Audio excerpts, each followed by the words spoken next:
जागतिक पर्यावरण दिनाचं औचित्य साधून बर्नार्ड रिकॉर्ड इंडिया फाउंडेशन यांच्या सहकार्याने वॉटरशेड ऑर्गनायझेशन ट्रस्ट यांच्या मार्गदर्शनाखाली श्रमदान माळेगाव काझी येथे घेण्यात आला।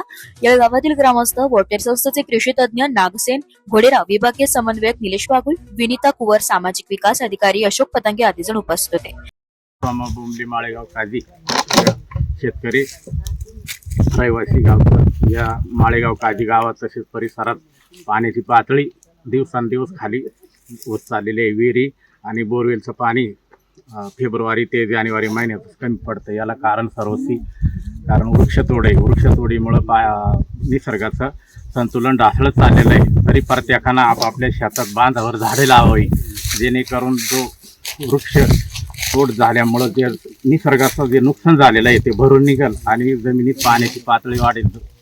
झाडाची मुळे काय करतात, पाण्याचे वर हे करतात, जमिनीतलं पाणी वर येण्यास मदत होते। आणि असे जे ओळ आहेत, नदी नाले आहेत, या नाल्यावर जर हे टिके कोणते सिमेंट बांधारे जर बांधले तर परिसरातील विहिरीतील पाण्याची पातळी समतोल राहील।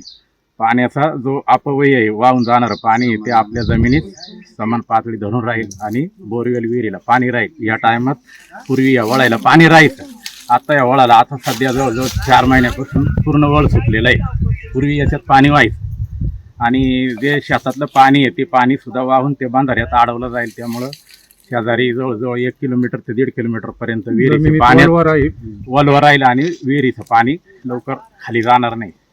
तेव्हा शेतकऱ्याला त्याचा फायदा होईल। त्यासाठी श्रमदानही झालं पाहिजे, शासनाचं काही सहभाग पाहिजे, गावकऱ्याचा सहभाग पाहिजे, त्यानंतरच हे काम शक्य आहे। एस मराठी न्यूज साठी प्रतिनिधी हेमंत पवार, दिंडोरी।